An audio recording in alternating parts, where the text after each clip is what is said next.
everyone, and welcome back to English with Friends. I'm Emma. And I'm Ryan. So you've done it. You've got your bags, you're through immigration, and you finally get to the hotel. Mm-hmm. And that feeling of relief, it lasts for about 10 seconds.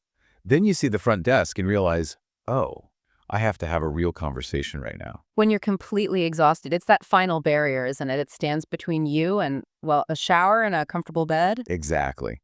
And that's the moment we're diving into today, that check-in process. It can be a real point of anxiety. You have to understand questions, you have to ask questions, and all while you're just not at your best. Right. So we've put together a roadmap, basically breaking the whole thing down into really simple steps. The goal here is to give you every single phrase you'll need. So you can turn that stressful moment into just a smooth, simple exchange. We're even going to do some role plays so Yeah. you can hear exactly what the hotel staff will likely say. And then you'll know precisely how to respond. You'll feel totally prepared walking up to that desk. Okay, let's start at the very beginning. Step 1, you walk up to the counter. What is that place called? It's the front desk, or sometimes you'll hear reception. And the person you're talking to is the receptionist or front desk clerk. Right. And they'll almost always greet you first. They'll say something welcoming. Something like, hello, how can I help you? Or maybe, hi, welcome to our hotel. Are you checking in? And this is where you need what we're calling the magic phrase.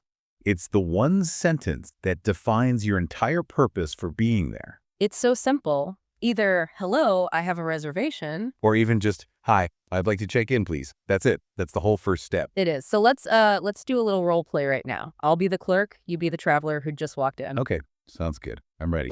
Good evening. Welcome to the Grand Central Hotel. How can I help you? Hi there.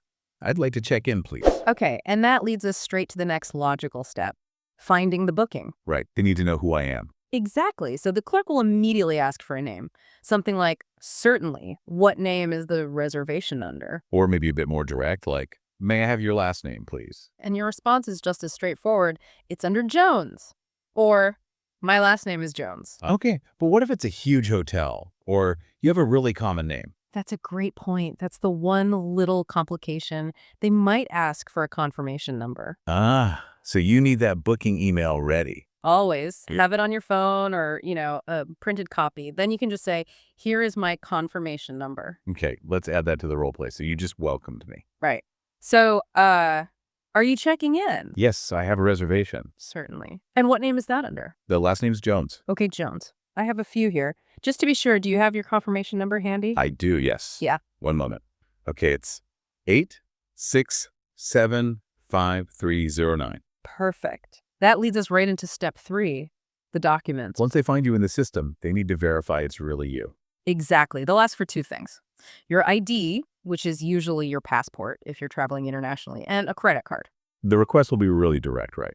May I see your passport, please? And could I also have a credit card for the room? And the simple reply is just, of course, here you are. Mm-hmm. But that credit card part, that's where people get tripped up. Yeah, this is so important for you to understand, especially if you've already paid for the room online.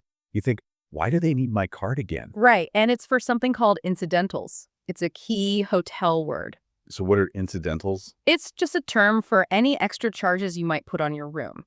So the minibar, room service, maybe ordering a movie. So it's like security deposit. Exactly. They put a temporary hold on your card, not a charge. A hold. If your room is already paid for, the clerk will often say that specifically. They'll say something like, I see your room is prepaid. We just need a card for incidentals. That's the exact phrase, and it's a completely normal standard procedure. If you don't use any of those extra services, the hold is just released after you check out. That's a critical distinction. A hold versus a charge. Let's role play that part so you can hear the language. Okay, I've just found your confirmation number. Great. Okay, Mr. Jones, I've got your booking right here, and I can see the room is already prepaid. That's right. We'll just need to see your passport, please, and also take an imprint of a credit card for any incidentals. Of course. I understand. Here's my passport. Yeah. And here's my card for the incidentals hold. Perfect. Thank you. We're all set. See, that was so smooth. And showing you understand the process, it just speeds everything up. It really does. So once the documents are sorted, we're on to step 4, which is the best part. Getting the key. Getting the key. And it's almost never a metal key anymore, right? It's a key card. The little plastic card. And this is where you need to listen very carefully. The clerk is about to give you all the important logistical info. They'll say something like, "Okay, Mr. Jones, you're all set. Here is your key card." And right after that, listen for 3 key pieces of information. The room number The floor number, and the directions to the elevator. or lift if you're in the UK. Right. So they might say, "Your room is 812 on the 8th floor. The elevators are just to your right." Let's role play receiving that key. Okay, so you've just taken my passport and card. Okay, Mr. Jones, thank you. Everything is in order. Here is your key card. Thank you. Your room number is 703, and that's on the 7th floor. The lifts are just past the lounge area on your left. Okay, great. Room 703. Got it. Thank you. That's a great habit, by the way. What's that? Repeating the room number back, it just confirms you were listening, and it helps you remember it. Good tip. So now I have the key. I can just walk away, right? You can, but this is the perfect moment for step 5, asking your essential question Before you walk away from the desk. before you walk away.